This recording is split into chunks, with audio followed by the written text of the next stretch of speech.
Hello everyone, welcome my back to channel. আমার daily blog চ্যানেলে তোমাদের অনেক অনেক স্বাগত ও ভালোবাসা জানিয়ে বন্ধুরা ভিডিওটা স্টার্ট করলাম। তো ভাবলাম আজকে ভিডিওটা আমি বিকেলবেলা থেকে স্টার্ট করি।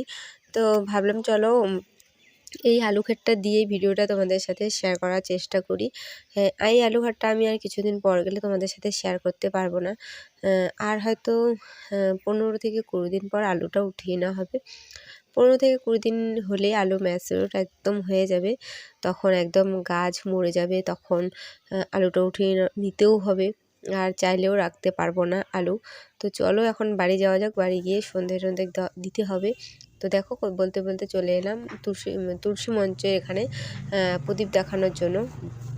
তো দেখো এক এক করে সব জায়গায় আমি প্রদীপ দেখিয়ে নেব, মানে ঠাকুরকে। আর তোমাদের সাথে শেয়ার করতে পারবো না সমস্ত কিছু, শুধু তুলসী তলাটাই করবো। তারপরে হচ্ছে আমাদের ঘরের ঠাকুর আছে, বাইরে আবার ঠাকুর আছে, মানে মন্দির আছে, ওখানে দেব। দিয়ে হাত পা ধুয়ে ঠুয়ে ভাবলাম চলো সন্ধে সন্ধে দিয়ে আবার আসি তোমাদের সাথে কথা বলতে। তো চলো দেখি কতটা কি আজকে শেয়ার করতে পারবো আমি একদমই জানি না। তো চেষ্টা করবো সমস্ত কিছু তোমাদের সাথে শেয়ার করার। আর দেখতে পাচ্ছ বাইরেটা একদম ভীষণ অন্ধকার হয়ে গেছে। তো আর সন্ধে দিতে দিতে চলে এলো আমার হাজব্যান্ড হঠাৎ করে আজকে বাড়িতে।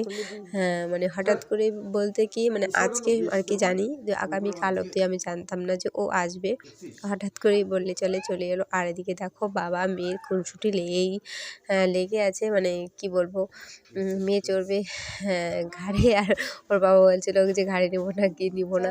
তো দেখো লাস্ট পর্যন্ত কি মেয়ে ঘাড়ে উঠতে পারে কি না। ভীষণ পটা নিয়ে আলাপ করে যে বাবা এদিকে শোনো তো বলে একদম লাফ দিয়ে উঠে পড়লো।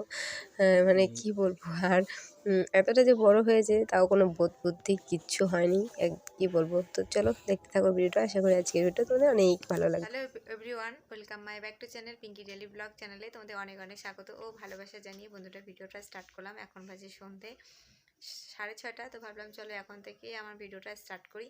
তো এখন থেকে আমি কি করছি না করছি সমস্ত কিছু তোমাদের সাথে তুলে ধরার চেষ্টা করবো। তো সারাদিনে কোনো ব্লগ করিনি, তো ভাবলাম মেয়েকে বই পড়াচ্ছিলাম, তো বই পড়াতে পড়াতে মেয়ে চলে গেল ওই ঘরে। তো ভাবলাম চলো এখন থেকে ব্লগটা স্টার্ট করা যায়। তো চলো এখন পড়াবো মেয়েকে বই, মেয়ে ওই ঘর থেকে এখানে চলে আসবে। তো ভিডিওটার সাথে থেকো, সঙ্গে থেকো আর দেখতে থাকো, আশা করি খুবই ভালো লাগবে আজকের ভিডিওটা। তো কালকে হচ্ছে আমার ভাইস্তাটার বিয়ে। তো আজকে আমরা রাত্রিবেলা কী করছি না করছি সমস্ত কিছু তোমাদের সাথে তুলে ধরার চেষ্টা করব। আর দেখো মেয়ের জন্য কি নিয়ে এসেছে আপেল কুল। তো এগুলো নিয়ে বসে পড়েছে। মেয়ে বললো চলো ভিডিও করো। আর দুটো কুল দেখতে পাচ্ছ, ওটা মেয়ে খাবে তার জন্য রেখেছে, আর আপেলগুলোকে রেখে দেবে। তো বললো চলো দেখাও, তোমার শেয়ার করো। মেয়ে বলছিল যে মা তোমার বন্ধুদের সাথে শেয়ার করো, তো সেটাই শেয়ার করলাম। আর দেখতে পাচ্ছ কুলগুলো কি সুন্দর পাকা পাকা, খুবই মিষ্টি ছিল। তো চলো এখন যাওয়া যাক রান্না করে। তো রাত্রেবার খাবারের ব্যবস্থা করতে হবে।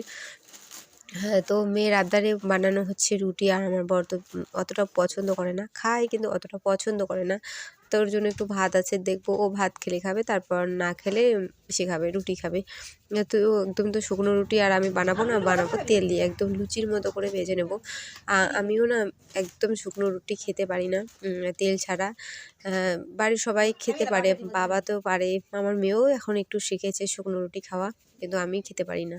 তো আমার জন্য তখন কি করা হয় যে আমার জন্য সমস্ত রুটিগুলো না তেল দিয়ে পুরির মতো করে ভেজে নেওয়া হয়। ওই দুটো শুকনো দুটো তেল দিয়ে এরকম ঝামেলাটাও ভালো লাগে না। তো চলো ঝটপট করে আটাটাকে মেখে নিয়ে ঝটাপট করে রুটি করব, মানে আমি মেখে নেব, তারপর হচ্ছে মা আমাকে এক এক করে বেলে দেবে আর আমি এক এক করে ভেজে নেব। এই হচ্ছে রুটি ভাজার আমাদের এখন ধরন। আগে কি করতাম, যেহেতু আগে শুকনো রুটি খেত সবাই, আমার জন্য যা দু একটা করে বানাতাম তেল দিয়ে। যখন আমি নতুন বিয়ে হয়ে এসেছি তখন একাই আমি মানে বেলে ভাজা সব কিছু করতে পারতাম। একটা করে ভাজতে ভাজতে আমার আরেকটু রুটি বেলা হয়ে যেত। যেহেতু এখন তেল দিয়ে ভাজি ভীষণ অসুবিধা হয়, আর মাও বলে তো তুমি ভাজো আমি বেলে দিই। এভাবেই দুই শাশুড়ি বউ মিলে ভেজে নেওয়া হয়। আর দেখো একদম কি বলবো, লুচির মতো করে ভেজে নিচ্ছি, একদম অনেকটা পরিমাণে তেল দিয়েছি, দেখে তো বুঝতেই পারছো। তো এই হচ্ছে আজকের আমার ভিডিও, এই হচ্ছে আজকে আমাদের রাত্রিবেলার ডিনারের ব্যবস্থা। তো আর উনুনের সামনে না ক্যামেরাটা ধরতে মানে মোবাইলটা আমার একদম ক্যামেরার অবস্থা একদম শেষ হয়ে গেছে, মানে যাকে বলে ঝালাপালা হয়ে গেছে। রুটি ভেজে সবাইকে খেতে দিয়ে যাব এক জায়গায়। কোথায় যাব অবশ্যই ভিডিওটা কন্টিনিউ তাহলে বুঝতে পারবে। তো চলো বেশি না হেজিয়ে বলেই দিই কোথায় গেছে। মেয়ে গেছে মেহেন্দি পরতে। পাশের বাড়ি আমার যে ভাগ্নিটা আছে ওকে বলেছিলাম যে একটু মেয়েকে মানে তোর বোনকে একটু মেহেন্দি পরিয়ে দিত। তো মেয়ে ওখানেই গেছে মেহেন্দি পরতে। তো হচ্ছে ভাইস্তাটার বিয়ে, তো আমার ভাইস্তা হলে মেয়ের তো দাদা অবশ্যই হবে। তো দাদার বিয়েতে বোন মেহেন্দি পরবে না এটা কখনো হয় বলো? আমার মেয়ে তো আমার একদম মাথা মুথা সব খেয়ে নিচ্ছে যে মা মেহেন্দি পরিয়ে দাও দাও। তো আমি তার জন্য ওকে ওখানে দিয়ে এসেছি। আমার রুটি ভাজতে খেতে দিতে অনেকটা রাত্রি হয়ে যাবে তার জন্য। তো চলো দেখো মেয়ে মেহেন্দি টেহেন্দি পরে নিয়েছে, আমি পরে ওকে গিয়ে নিয়ে এলাম। মেহেন্দি দেখতে পাচ্ছ কালারটা খুব সুন্দর হয়েছে আর মেহেন্দির ডিজাইনটাও খুব সুন্দর হয়েছে। অনেকটা রাত্রি হয়ে গেছে তার জন্য একটা হাতে দিয়েছে আর আরেকটা হাতে আমি কালকে দিয়ে দেবো। তো নেক্সট ব্লগের জন্য সবাই অপেক্ষা করো।